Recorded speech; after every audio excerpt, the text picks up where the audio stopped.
Olá a todos, bem-vindos a mais uma videoaula de História.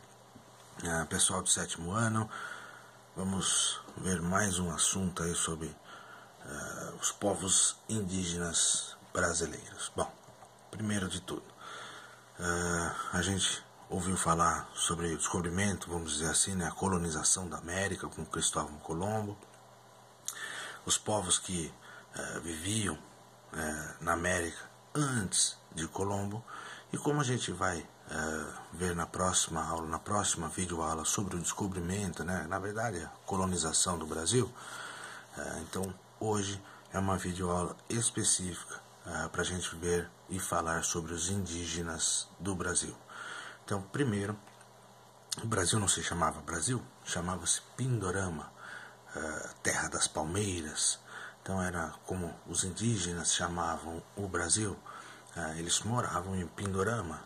Tem tipo um mapa aí da época de Pindorama, com muito verde ainda, com muita natureza ainda. E os índios, bom, a gente já viu que é um termo errôneo, índio, né? Cristóvão Colombo, ele achou, entre aspas, ele meio que não sabia onde estava, então ele achou que estava na Índia, mas ele não estava, ele estava na América Central, na região dos astecas. Então ele confundiu tudo e chamou os caras de índio, porque na teoria os caras estavam na Índia e tal, mas é tudo errado. Bom, de qualquer forma, como é comum, então a gente se refere aos povos que aqui viviam como indígenas. Bom, tirada essa dúvida, tem uma outra questão que no início, pelo menos ali, na verdade, durante alguns dos primeiros séculos, ali logo depois de Pedro Álvares Cabral e tal, os portugueses chamavam os indígenas de negros da terra. Então não tinha ainda chamados de índios, chamados de indígenas e tal, eram chamados de negros da terra. Tinha os negros da África e os negros da terra, que hoje é chamada Brasil. Bom, tem aí a imagem das tribos indígenas e tal, tem alguns costumes indígenas, que hoje são alguns costumes muito comuns para nós, e outros muito estranhos, então depende do costume que chegou até hoje, como ele é visto e assim por diante. Mas vamos falar sobre os Tupi-Guarani, principal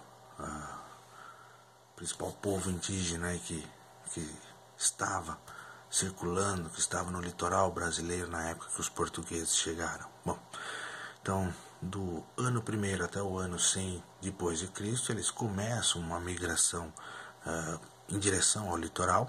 Eles são de uma região interiorana, então no interior do Brasil, e eles queriam ir para o litoral porque na verdade eles tinham essa busca, né, de um fundo religioso. Eles queriam ir atrás de terra sem males, ou seja, tipo o paraíso que eles achavam, que era o mar, era o litoral, eram as praias. 1000 anos depois, eles já tinham praticamente dominado todo o litoral brasileiro. Eles tinham expulsado as tribos bárbaras, né, os tapuís, aqueles indígenas que não eram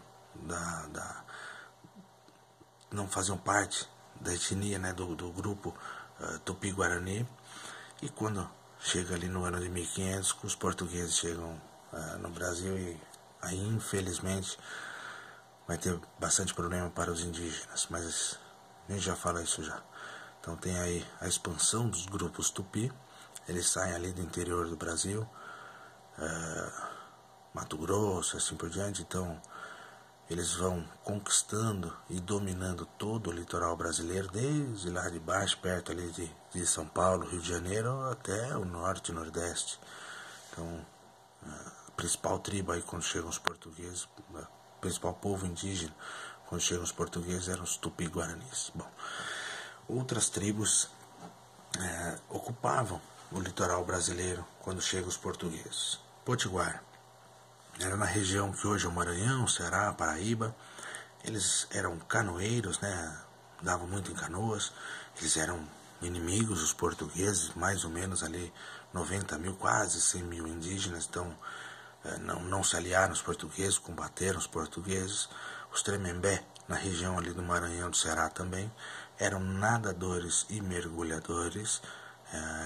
Uma parte deles era inimigo, outra parte deles acabou se tornando aliado dos portugueses. Mais ou menos ali 20 mil indígenas. Os Tremembé, eles eram um grupo não tupi, não pertenciam aos tupi. Os Tabajara, na região da Paraíba, do Pernambuco, esses já eram aliados portugueses, se juntaram aos portugueses, ali mais ou menos 40 mil indígenas, e os Caeté, que viviam às margens do rio São Francisco. Isso hoje vai pegar ali o estado de Minas Gerais, Bahia, Pernambuco, Sergipe, Alagoas. Então era muita gente, eram quase 100 mil indígenas, 75 mil, e eles eram considerados pelos portugueses inimigos da civilização. Foram todos escravizados, sem exceção. Inimigos da civilização porque é absurdamente contra os portugueses. Então era uma guerra violentíssima entre os caetés e os portugueses. Os Tupinambá, ali na região da Bahia, esse era um povo tupi por excelência, né? Então, ou seja, as demais tribos tupis eram descendentes deles, eles eram considerados, tidos ali como os precursores, né? Os primórdios ali do povo tupi teria sido os Tupinambá. Eram guerreiros, gostavam da luxúria, entre aspas, né, a riqueza, mas a riqueza que se tinha ali na época, não dá para comparar com hoje. Eram mais de 100 mil indígenas, era muita gente. Os Aimoré, na região da Bahia e do Espírito Santo, então eram corredores e temíveis guerreiros. Só lá no século XX, quase 500 anos depois que eles foram, entre aspas, né, derrotados, então eles eram conhecidos também como botocudos. Esse era também um grupo não tupi, eram 30 mil indígenas. Os Tupiniquim, na região da Bahia e de São Paulo, eram os indígenas que fizeram contato com Pedro Álvares Cabral, lá na região da Bahia. Então quando chegam os portugueses, vamos dizer assim, pela primeira vez para colonizar o Brasil, eles têm um contato com os Tupiniquim. Eles eram aliados dos portugueses, 85 indígenas também, muitos indígenas, e em 1600, ou seja, praticamente 100 anos só depois, eles já eram praticamente extintos. Já praticamente não existia mais nenhum Tupiniquim.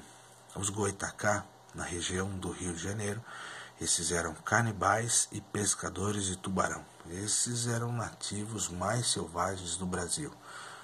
Um grupo não tupi, eram 12 mil indígenas, não eram tantos indígenas, mas os relatos, não é só um relato, não, são vários. Essa história aí de pescadores de tubarão, inclusive, os caras, no relato, eles pescavam na mão, davam um murro no nariz do tubarão para acabar com ele. Então, e eram canibais, né? Eles se alimentavam de outros indígenas, de outros seres humanos, e não é porque passavam fome, não, era violência, era, né, realmente complicada essa tribo indígena aí.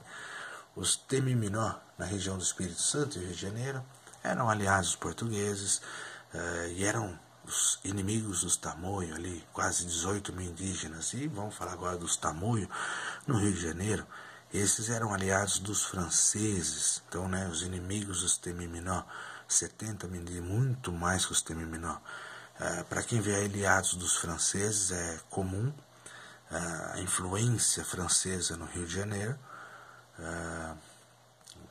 Teve uma época que quase que os franceses realmente conquistaram e passaram a dominar, então o Rio de Janeiro iria pertencer à França, vamos dizer assim. Teve ataques de piratas com o passar dos anos.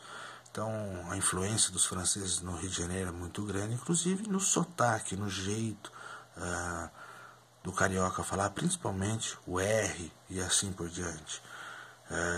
Os Carijó, na região de São Paulo, Paraná e o Rio Grande do Sul, eles eram considerados pelos europeus o melhor gentil da costa, ou seja, os mais gente boa, os mais gente fina. Eles foram receptivos e muitos dizem que talvez até por isso, como foram muito receptivos, muito gente boa, eles acabaram escravizados. Eram muitos indígenas, praticamente ali 100 mil. Tem aí a presença dos indígenas na costa do Brasil, então lá em cima os Tupinambá, Potiguara, Tabajara, Caeté, vai descendo, os Carijó, lá embaixo tem o Charrua, inclusive é uma escola aqui de Campo Limpo, né, mas são os indígenas lá do sul, que depois vão dar origem aos, até hoje vai influenciar muito a cultura do gaúcho, né, no Rio Grande do Sul.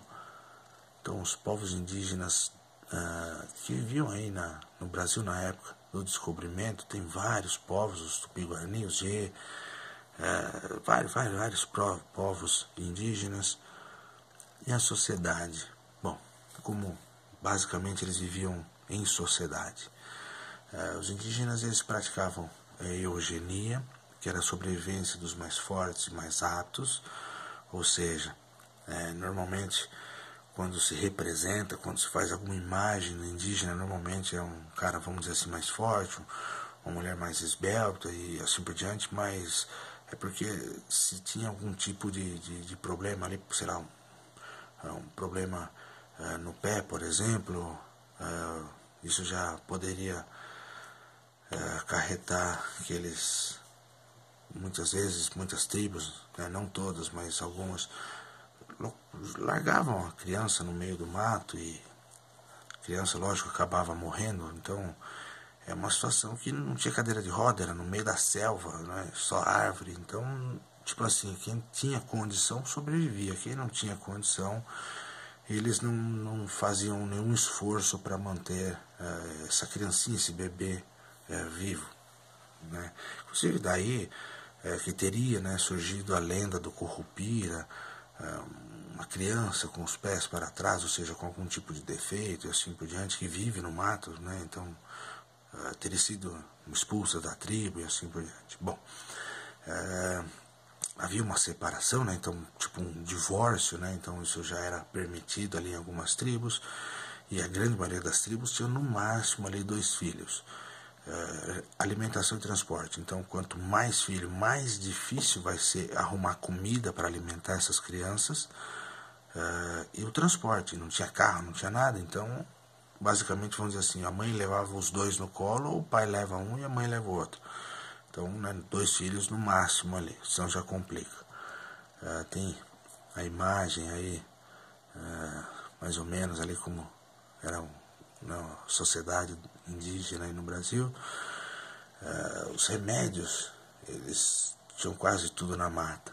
Então, aspirina, por exemplo, eles arrancavam a folha, né? Esfregavam a folha da aspirina na mão e respiravam aquele ar que saía da folha, e é daí que vem o remédio, né? Então já servia realmente para curar a dor de cabeça, assim por diante. Então a maioria dos remédios que nós vemos hoje na farmácia, que a gente vai lá e compra, vem da mata, vem da natureza. E os indígenas já conheciam quase todos. Os indígenas, eles cultuavam deuses relacionados à natureza. Então vamos lá, tem a imagem aí do que seria, né, o Tupã, o grande deus indígena, né, o deus do trovão, o deus do raio e assim por diante. Tem relatos bem importantes, bem sérios, que citam que Tupã, na verdade, não seria o nome de um deus, assim, não seria o grande deus. Tupã seria o barulho que o raio faz, né? Então, tipo, Tupã e tal. E era esse nome, Tupã, acabou ficando ligado ao deus do trovão, o deus do raio. E, lógico, com o tempo foi ter a ligação com o deus bíblico, né? Javé e assim por diante. Tem aí a representação de vários deuses brasileiros. Tem Tupã, né? Jaci, Guaraci, Anhangá,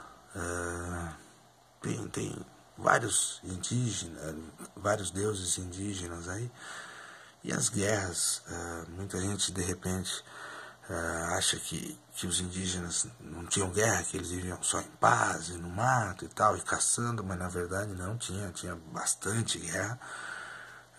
Na grande maioria das guerras o motivo era vingança. Tinha situações porque era religião, que era até esporte, mas a grande maioria das vezes a guerra acontecia por causa de vingança.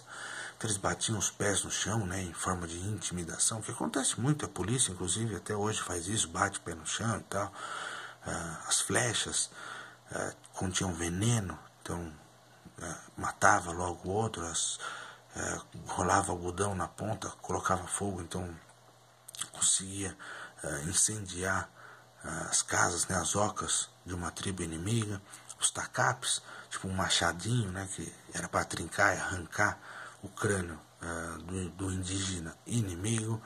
Tinha uma guerra química, era feita com pimenta da terra, então eles jogavam na fogueira e assopravam no inimigo, que hoje seria mais ou menos aí tipo spray de pimenta, né, que a polícia também usa e tal, que joga na vista.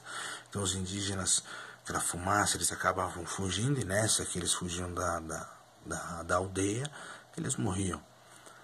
Tem algumas imagens aí da guerras que aconteciam entre os indígenas. Na verdade, uma das guerras mais violentas eram, por exemplo, do Sudeste com o Nordeste.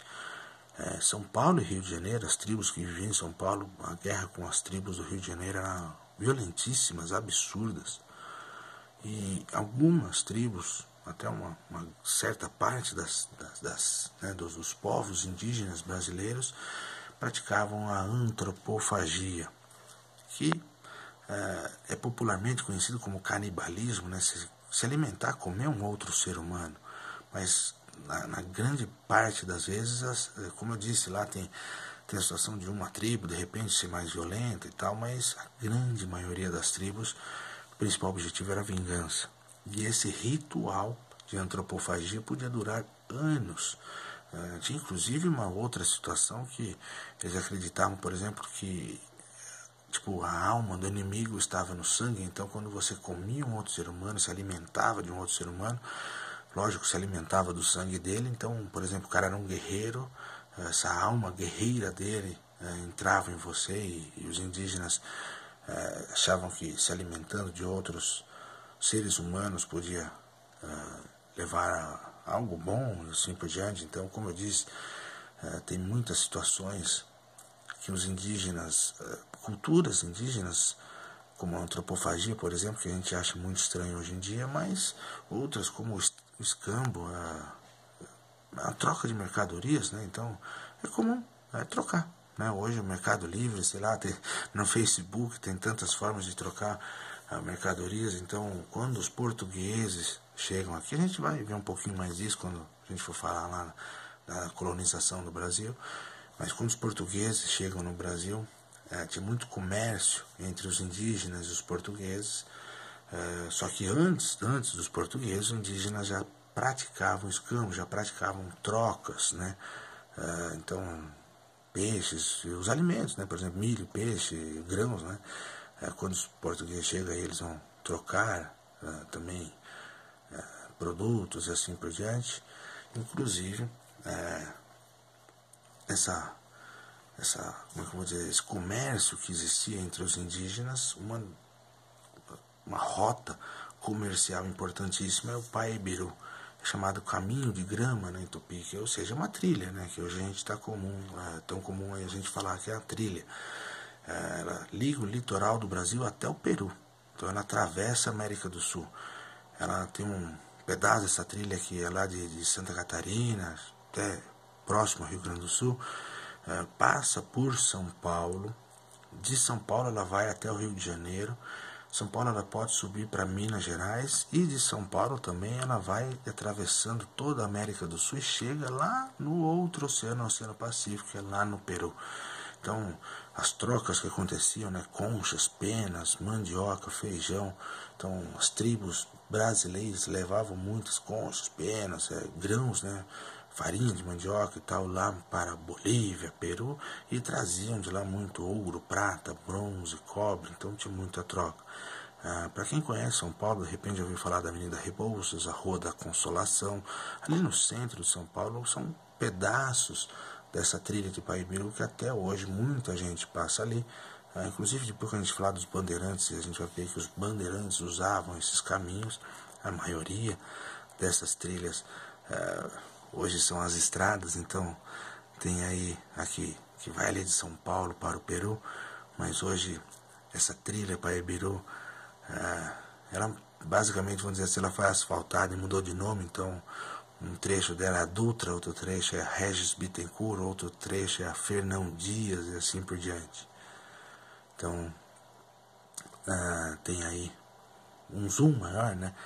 Ela sai ali Rio Grande do Sul, Santa Catarina, todo o interior, tem ali São Paulo, toda aquela região, e vai até o Peru do outro lado, ali atravessando a Bolívia. Então era uma trilha de comércio absurda que os indígenas do Brasil tinham com os Incas, por exemplo, né? E a Amazônia, acho que todo mundo já ouviu falar da Amazônia, inclusive está tendo problema de queimada, mas depois a gente fala disso. Seríssimo. Bom, a Amazônia pode ser uma floresta humana, ou seja, há indícios de que os seres humanos seriam plantados e feitos, não tudo obviamente, mas o início, vamos dizer assim, da Amazônia. Então não é 100% ainda, mas regiões amazônicas, quando eles vão desmatando, quando eles vão estudando, eles acabam encontrando, por exemplo, no meio das árvores, antigas cidades indígenas, como essa que está aí na foto. E os indígenas, são alguns dados aí, talvez num site tenha outro dado, no outro site outro dado e tal, mas vamos trabalhar com os dados do livro aqui. Então, os indígenas de 1500, quando chegaram os portugueses, eles eram mais de 2 milhões de indígenas. Hoje, mais ou menos ali 300 mil indígenas. Atualmente, 1000 grupos indígenas já foram extintos, não existem mais, infelizmente. Os indígenas constituem 215 nações, tem uma diferença de nação e país. País é o que a gente vê, por exemplo, país Brasil, país Argentina, país Japão e assim por diante. Tem fronteira, tem leis e tal. E nação normalmente é por uma questão mais, inclusive, passional, emocional. Talvez já tenha ouvido, por exemplo, o pessoal falando nação corintiana, tá ok, não tem problema, porque de certa forma eles se dizem uma nação porque o grande foco, a grande ideia seria o Corinthians. Então, nesse caso aqui, os indígenas, lógico, o foco deles é a tribo, né, são os povos ao que eles constituem. Então, por mais que eles sejam do país Brasil, eles têm uma nação indígena para eles, e quem decide isso são eles. Isso não é o prefeito de Campo Limpo, não é assim que se decide, não. Os indígenas falam 170 línguas diferentes, e ainda há pelo menos 30 grupos aí que nunca mantiveram contato com o homem branco, ou seja, eles não conhecem, não sabem, estão vivendo no meio da selva, no meio do mato, e não sabem, por exemplo, que Pedro Álvares, que tem internet, que tem computador, aula à distância, o que quer que seja, para eles o mundo ainda é o mesmo, eles vivem lá isolados no meio da selva. As reservas indígenas ocupam 10% do território brasileiro e, infelizmente, a extinção ameaça muito o povo indígena. Se a gente falar não de Brasil e assim por diante, acho que porcentagem onde mais tem indígena é a Bolívia, mas em quantidade é o México. Mas de qualquer forma, se a gente juntar as Américas, então Canadá, Estados Unidos, México, Venezuela, Brasil, Colômbia, Argentina, todo o continente americano, muitos, deixa eu só fechar aqui, muitos dizem que poderia estar vivos aí apenas 3% dos indígenas. Considerando esse dado pessimista aí, é complicadíssimo. Bom, mais uma vez, é isso. Acho que só o último dado aqui, nem coloquei aqui, mas só vou falar. Pouquíssimo tempo atrás, sei lá, acho 2, 3 anos atrás, acho que nem isso, realmente foi comprovado pelo DNA, né? Tipo a história do ratinho DNA, tal, saber quem é o pai. Então eles sabem, entre aspas, quem são os pais, né? Quem são os ancestrais dos indígenas, são os asiáticos. Então isso, o DNA do indígena é praticamente igual, praticamente o mesmo do DNA de um asiático. Bom, então essa última curiosidade aí, agradeço aí a todos. Não se esqueçam, as aulas agora de repente estão um pouco mais compridas e tal, mas a aula é quinzenal, a cada 15 dias.